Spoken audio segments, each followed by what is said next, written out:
Dogwa is my name. Mr. Speaker, honorable members, I represent the people of Dogwa, Chudunwada Federal Constituency from Kano State. Mr. Speaker, I rise. 3-4 people should be enough to carry the motion. Yes, so go ahead. That, Mr. Speaker, for purposes of clearance, that this is a motion that we have discussed at the level of leadership, and is given Kano only as a case study, but it's a motion that has every good intent to every other state that is affected by COVID-19 one way or the other. It is therefore a motion for and on behalf of each and every one of us here, and I beg your indulgence, Mr. Speaker, that at the end of my submission, every other member, especially as perhaps the state caucus leaders, should also be allowed to speak and give us their own experience, which I believe is part of the reasons why we reconvene to address this serious problem, just for the purposes of clearance. And I therefore read. I'm not sure we'll be able to allow that many state caucuses. That's 36 people debating the motion. So I think the motion is more than likely. The House notes that index COVID-19 case was recorded in February 27, 2020. Aware that the country has so far recorded 1,337 confirmed cases of COVID-19, 40 days cases, and 255 recoveries. Equally mindful that federal government has released the sum of 5 billion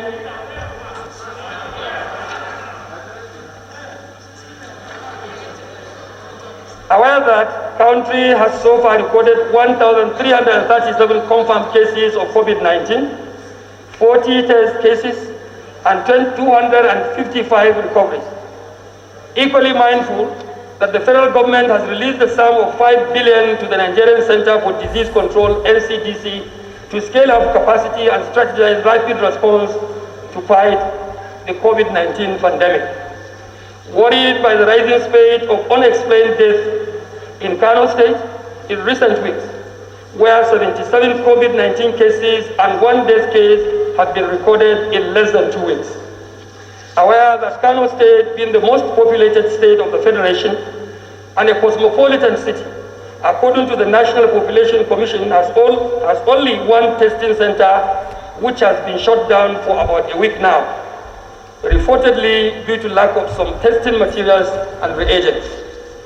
Concerned that Nigeria has so far tested a paltry number of 10,918,000 of estimated 200 million population, whereas Ghana, South Africa, and Egypt, which with much lower population have tested over 168,622 cases, and 90,000 of their people respectively.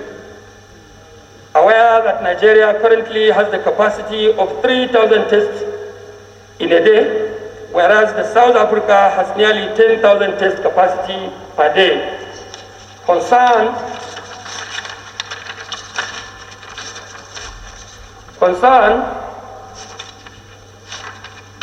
that Nigeria has only 15 testing centers on one each in Kano, Sokoto, Borno, Kaduna, Plateau, Osun, Edo, and Ebonyi states, 2 in the FCT and 3 in Lagos State.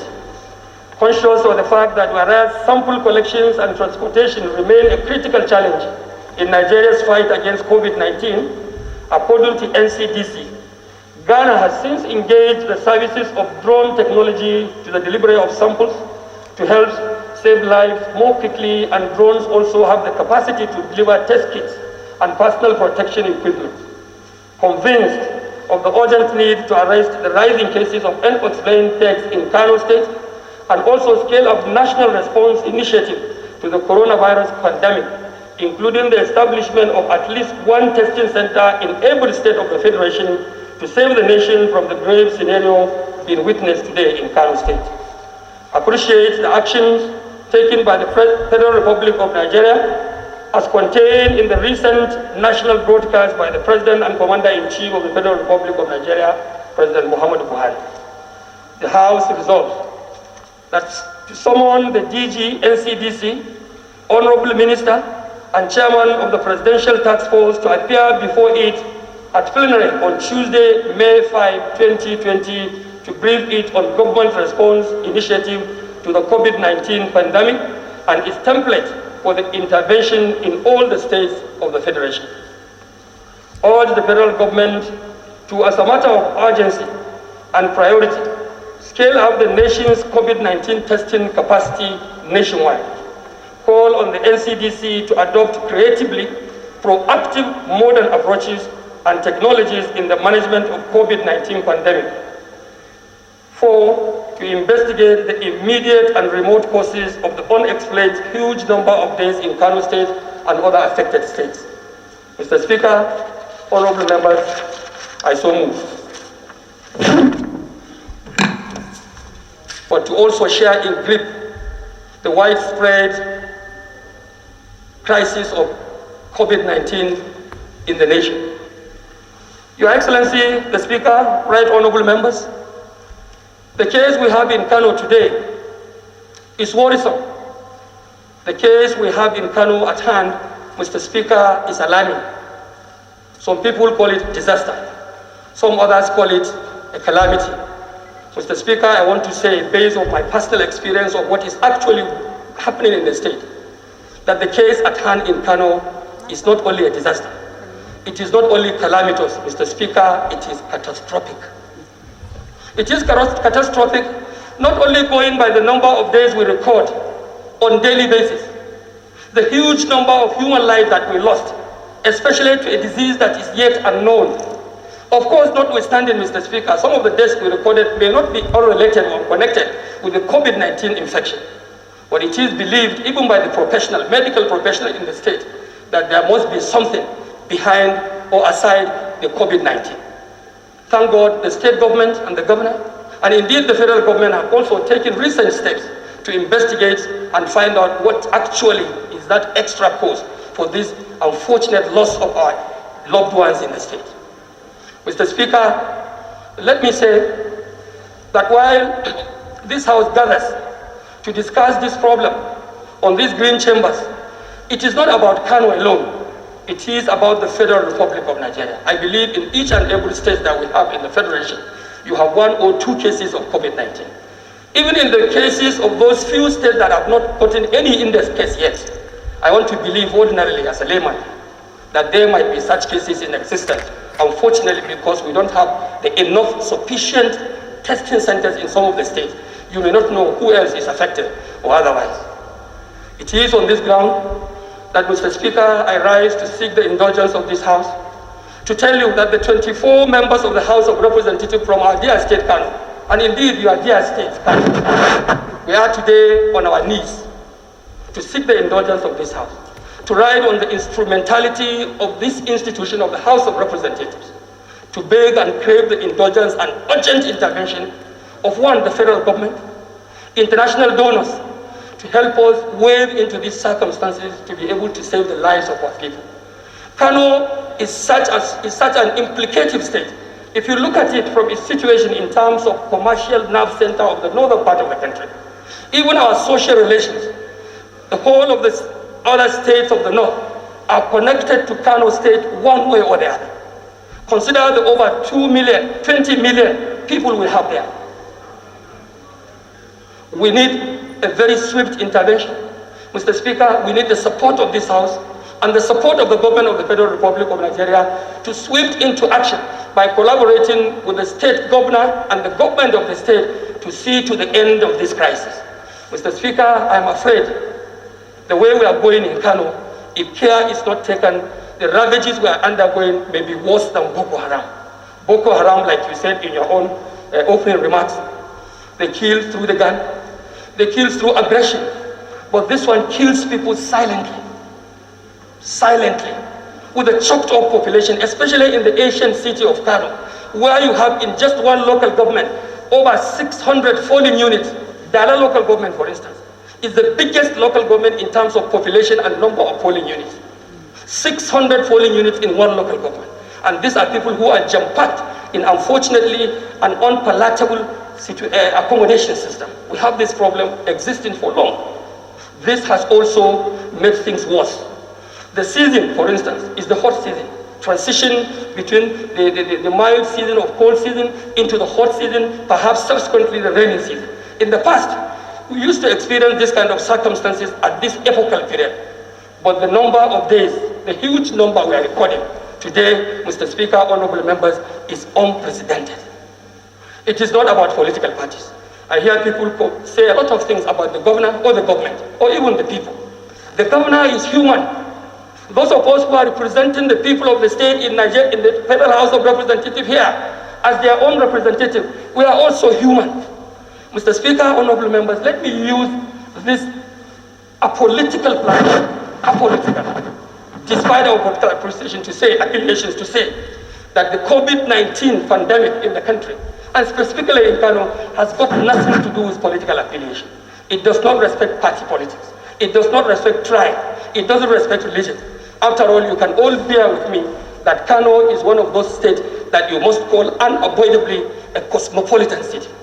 We have huge number of Yorubas, Mr. Speaker. Some of them are from Surulere. They reside in Kano. It's their second home. We have nothing about it. We have the Igbos. Some of them are from Enugu, some from Delta. The Delta Igbos are there residing in Kano. They are our people, and they are Kano indigenous. We have Edo people. And among the Edo people, the leader of the Edo communities, the chief of the Edo communities in Lagos is a senior brother to Sergius, who is seated here. We have his brothers and brethren as citizens and indigents of Kano State. It is on this ground and on this note, Mr. Speaker, that I want to urge each and every one of us to look at this case as a holistic case that affects the Federal Republic of Nigeria and our great people. Mr. Speaker, allow me to use what you have just said in your remarks, to stand the risk, not to stand in the risk of plagiarizing. We must have to join hands. We have to join hands with all forces, within and without Nigeria. We have to join forces with global agents and organizations who are out to fight this unfortunate pandemic. And our resolve to join hands with them, our commitment to fight this pandemic, like you have rightly said, Mr. Speaker, has to be absolute.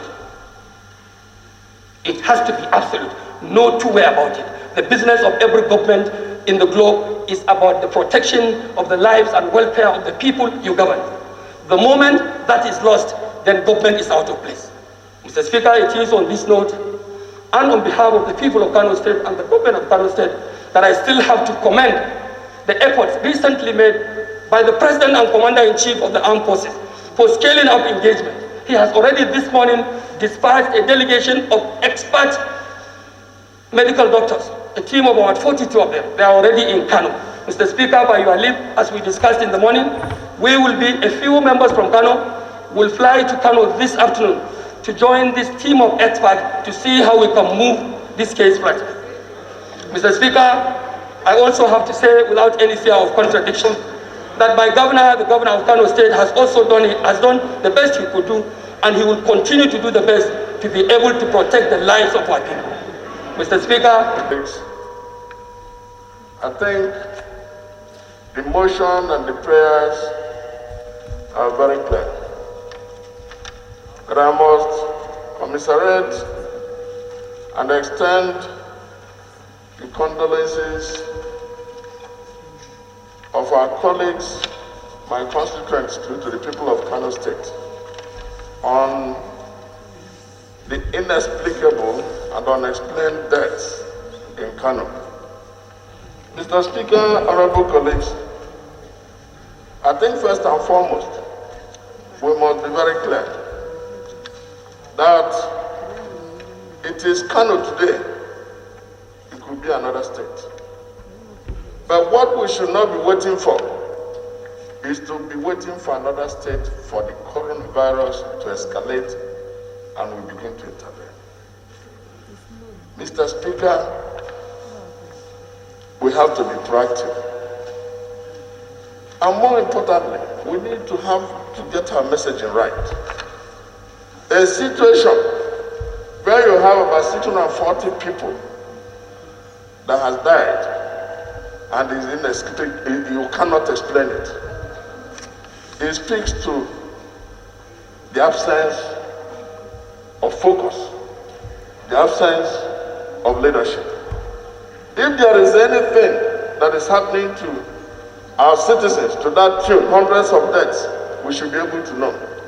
Now, we do not know whether it is coronavirus. With some associated with malaria, others associated with other ailments.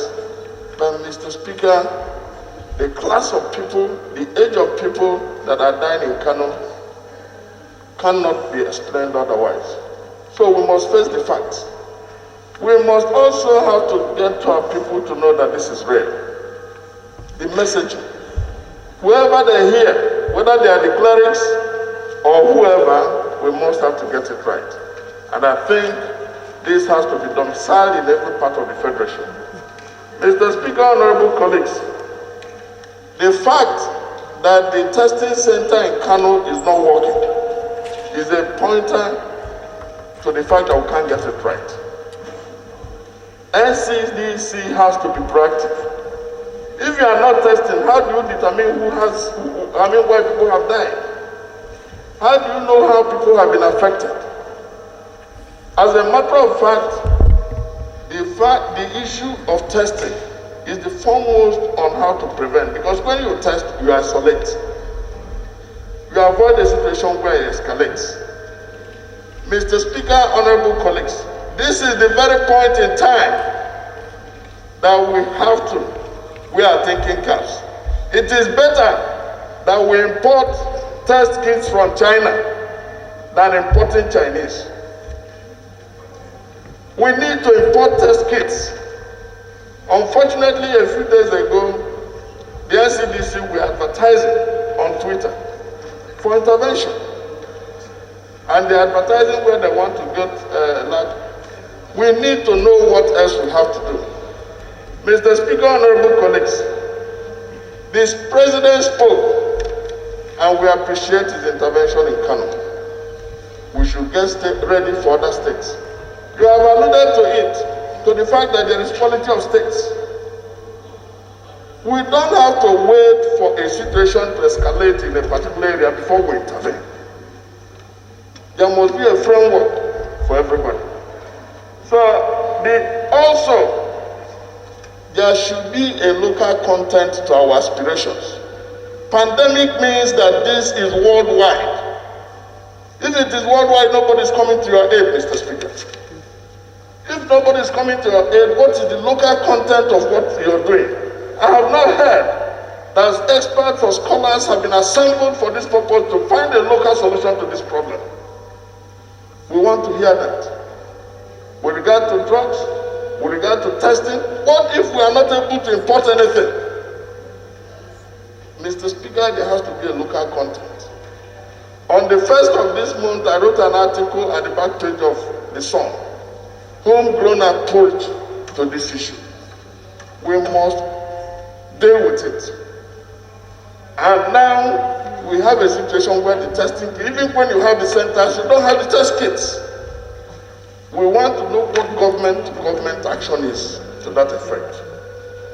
Mr. Speaker, honorable colleagues, it will be belaboring the obvious to state that the situation in Kano will migrate to other places. Now, what we expect the PTF, Mr. President, is to have a Marshall Plan on what the states can do and the interventions federal government can bring.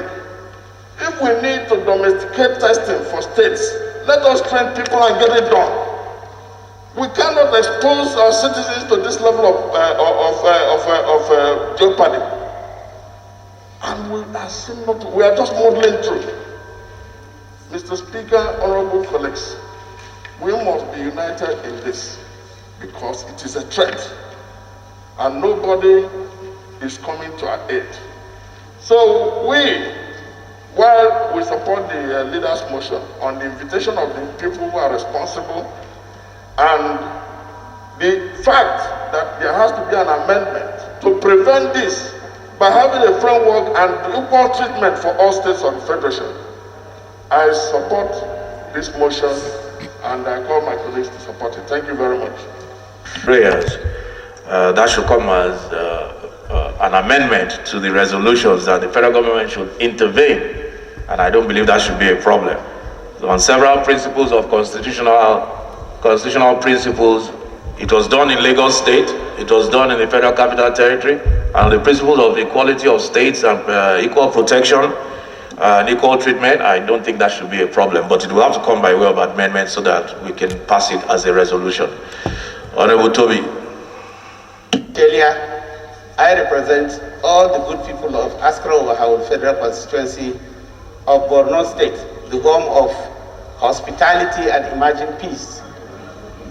Imagine Peace because our gallant forces are working very well and our amiable, erudite governor is working very hard.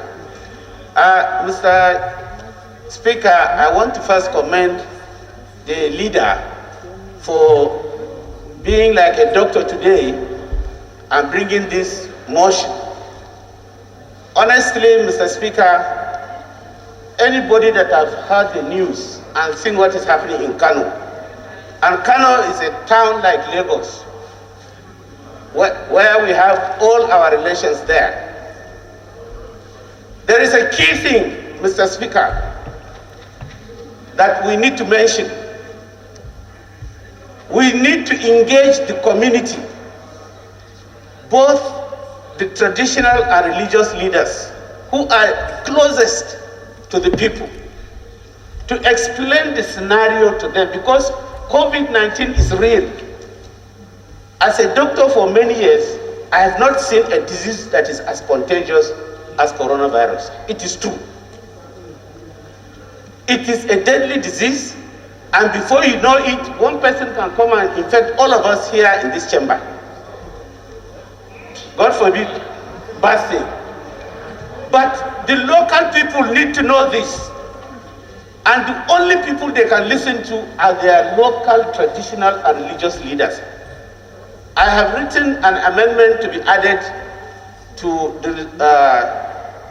the resolution that all the 24 House of Reps members, the House of Assembly members, should go to their constituencies and engage with the religious and traditional leaders in their community and explain this thing. Because we have seen so many viral videos where people are chanting they don't believe in coronavirus. And it is very dangerous, Mr. Speaker. So I want to urge all members from all the states, because it is Kano today, it can be any state tomorrow. If you play kids' gloves with coronavirus, it will deal with you. Look at what had happened in Ghana. They thought they were succeeding, and they relaxed too early. What happened? There was a spike. So we have to be very, very careful, Mr. Speaker. So I am urging all our colleagues to ensure that all our communities are aware of this scourge, this invisible enemy that is killing people. I thank you for the opportunity, Mr. Speaker. Was that there was an outbreak, major outbreak, a calamity almost in Lagos State and in FCT, and federal government intervened. There's no doubt there's an outbreak and a calamity in Kano, and therefore they should be given equal treatment. I'm not saying that every state, all 36 states of if you have one or you have none, that the same kind of intervention, there must be levels of intervention, but they should be treated equally within the context of whatever their outbreak is. Honestly, there's a problem with all this face masks. Yes. Mr. Speaker, thank you for the opportunity to yield my voice on this very important issue concerning, it's a national issue. And I want to use this opportunity to appreciate my honorable colleagues, being someone from Kano. The phone calls we received from a lot of well-wishers from the National Assembly, we really appreciate that. Mr. Speaker, my concern is this. Mr. Speaker, my amendment is this. I'm from the village, and I represent people from the village. we have 44 local government in Kano State, and happens to be only 7 in the Cosmos metropolitan city. Mr. Speaker, most of the issues we have and the testing centers we have in Kano are all centered in the city. Mr. Speaker, we have more than 60 to 70% local. I already know your amendment, and I'm in total agreement with it. Go ahead. What's the amendment? Straight to the point. Pulling Kano are commuters from the village, meaning from one of the local government outside the metropolitan. Mr. Speaker, my concern is if we can please find a situation where we can have testing centers in every local government in Kano State. That will assist in preventing this. Okay, so Honorable Idris's amendment is one testing center. Have testing centers and palliative for the people of River State, because none has been extended to us, even though we have COVID-19 cases in River State. I so move. Thank you, Mr. Speaker. Member representing Dukunaf and the Federal Constituency, I come from Gombe State. My amendment is to include all key stakeholders, such as the religious leaders and traditional leaders, so as to avoid misunderstanding by the large followership when it comes to the treatment of any disease in Kano and the nation at large. I so move. Move to amendments, and the first amendment is that the National Orientation Agency, the voice of the National Orientation Agency, needs to be stepped up at this time, particularly in Kano, where viral videos have gone everywhere stating that the pandemic doesn't exist and that the virus doesn't exist, that is not real. So Nigerians need to hear the voice of the National Orientation Agency now. Generally, they need to step up their game. And the second amendment is that the Kano State government should quickly, as a matter of urgency, conclude the investigations. Because for a while now, they keep saying they're investigating. We need to know what are the immediate and remote causes of this death. I so submit. Of test centers in all the 774. That has already been taken. It's not an emergency, it's regular now, because we must be sitting every week. We must respond to issues pertaining to Nigerians. It is not possible for us to be on vacation. Essentially, it's risky, but it is important to be done. And that is our responsibility, to make sure that there is safety order in Nigeria. Thank you very much, Leader. Thank you. Local peculiarities, and I expressed, and I'm of the opinion, that there should be a framework for intervention by federal government. I expressed that there should be a framework for intervention by federal government. It is important that there are some local peculiarities, and we should respond based on such issues. So the Kano State government should be up to speed. If you must come to Equity, you come with clean hands. There must have to be a change in the narrative. There must be certainty as to what is causing the deaths. You cannot say on one hand that look is being caused by malaria, typhoid, and suddenly come and begin to claim that the federal government has abandoned you. It's contradictory. Then they need to do certain things. Issues of isolation, hospitals and the rest should reside with the states. Then the issues of tracing the pandemic, testing and all that should reside with the federal, even though they should cooperate with local levels of efficiency to make sure that this thing is nipped in the bud. You know, the challenge we have in this country is that things are over-centralized. When people have some local competencies, why don't you optimize it? So why should we, somebody stay in Lagos or in Abuja and begin to control testing everywhere and the logistics of it? When states have capability, they should establish centers. They should be able to establish testing. Without testing, you are not talking about, that is the takeoff point for any prevention or control you want to do. So for the House now, this emergency sitting for you, it's a welcome. In actual sense, if you look at it, what is happening throughout the world is not Nigeria alone. This is a global pandemic. And the fact remains very clear that we Africans, we take things with laxity and we don't appreciate leadership. And the fact of all our problems is because of our inconsistency, even to respect our leaders. Because some of us, even the masses, used to be subservient and used to be prostitute in their approach to their leaders. And they don't respect even the common law because they want everything to be done in a more shortcut and more irresponsible way. That is why we are suffering in Africa.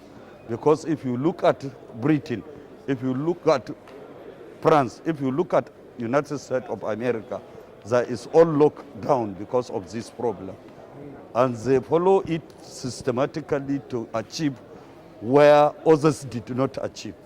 But we in Nigeria, in most cases, we tend to criticize instead of us to put hands together to solve this common enemy problem. Because this is a problem that has to do with health and also deal with the economy. Because our main source of revenue is collapsing, and most of the businesses are collapsing. So we need to appreciate the fact of what we are doing for posterity and for the yet unborn generation. But we tend to criticize simple law regulation, and most of the states and the wealthy businessmen and even the federal government is doing its best to ensure that palliative reach the common people. And those that are having the opportunity to assist, because we are facing two dangerous problems, the coronavirus and the corona hunger. The corona hunger normally chases the masses. So the coronavirus chases the rich, because why the masses are not so keen in staying at home or locked down? Because they don't have what to eat. So as a matter of fact, I urge all those that are responsible, those that have a lot in their warehouses or in their bank's account, they should assist humanity. Because if you die, you cannot go with the billions you accumulate, whether you are a businessman or you are a politician. So I urge and appeal to the generality of mankind, we should put head together and see how we will solve this pandemic. First of all, we have moved very vital motions that concern the health sectors, motion that concerns Kano as a place, as a state that is pandemic. And we have also proposed amendment of an act of 1926, which on issues of quarantine. These are far-reaching issues that the National Assembly have deliberated today. Most importantly, the Kano issue. The Kano issue has raised a lot of concern because of the number of deaths we have witnessed within a period of 1 week. And I am happy with the decision of the executive through Mr. President. What the House did today was to add more, support to what the executive have done in respect of Kano State. We need to check it. It is proper and it is necessary that we need to curb it so that it will not spread to any other place in our country. I think that shows unity of purpose, what we're doing as people in government. And to also come without being afraid of issues of COVID-19. I have come to deliberate on issues of Nigeria shows a lot of, high level of responsibility and patriotism. I think that's what we've done today. Yes, sir. Well, you're aware that there was a proposal from the executive on the amendment of the 2020 Appropriation Act. What is the situation of things? The amendment of 2020 Appropriation Act will come, definitely. That's why the House are sitting once in a week. But definitely, you need to action those issues that are emergent. that are emerging immediately. On issues of Kano needs a lot of emergency. On issues of raising a lot of bars in terms of equipping our health centers and central hospitals, federal medical centers, is very, very key to solving the COVID-19 issue. So the House have taken that issue as a measure, and that's what we have deliberated today. By Tuesday, we should be wrapping up on issues of Quarantine Act to be able to give directions, because the old law is a cake, undemocratic in nature and authoritarian in nature. So there's no checks and balances within the. So far, what will you say about the resolutions on the floor of the House, especially as it concerns Kano State, and just had a recent outbreak of COVID-19 pandemic? Well, I think the House is also in the spirit of the emergency that we're in the country. And the House also is concerned about the happenings in Kano State, which, by going by the death tolls we are seeing on the social media, is very, very and highly outrageous. And we felt, as a parliament of the Nigerian people, we should not stay at home and continue to keep mute. We must come and gather so that we can also contribute our quota to seeing that this calamity that is before us is also, we also win it. And I think the decision on the floor of the House, we are very up, and we are seeking for more federal government intervention, even though the President, at his speech of last night, he was able to capture a few of such interventions. But I think what we require now as a country is total, interventionist method, so that we can calm the disease and then also save many lives that are being threatened by the different diseases that we are hearing, because we are aware that the social media is telling us it's not only COVID-19, there are other diseases also that are also killing in Kano. So we are, whatever disease it is, so long as it affects life, it is also of very great concern, like any other disease. So I think the decisions of the House to come together today so that we can deliberate and also air our own voice on it. You can see the House has also set up an ad hoc committee headed by a medical doctor with a huge number of years of experience in the service of medical, in the medical institution. And I think they are going to do justice to the matter and brief the House as we resume back again next week, Tuesday, to consider more emerging issues.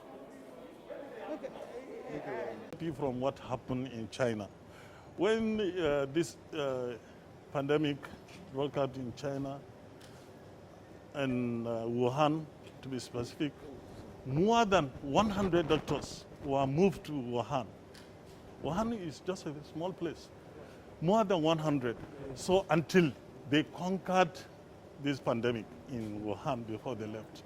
So we should also move doctors to Kano and any other place that is worst. Let us see that we bring an end to this pandemic. Yes, sir. But Nigerians are crying because of the lockdown, though it's been relaxed a little, and they want something to keep them safe, to keep them, to address the hunger in the land. And that's why the government has decided to give some food items to people. But very unfortunate that those that are not supposed to get that food, they are even looking for it. Like some that I saw people wear their packing bags into cars. It's not meant for them. It's not meant for them. It's meant for those that are poor. But don't you think there is poor coordination? Poor coordination? Well, I will say there is. Because the way the government is giving out these food items, it's not reaching the right people, and it is due to poor coordination. I agree with you. Yes, sir. Now, beyond the COVID crisis, what should governments do to save the economy? Well, we have a lot to do because our economy now is almost down. Let us be sincere to ourselves. We have to do a lot after this pandemic. We have to do a lot to see that we revive our economy. Thank you, sir. Thank you.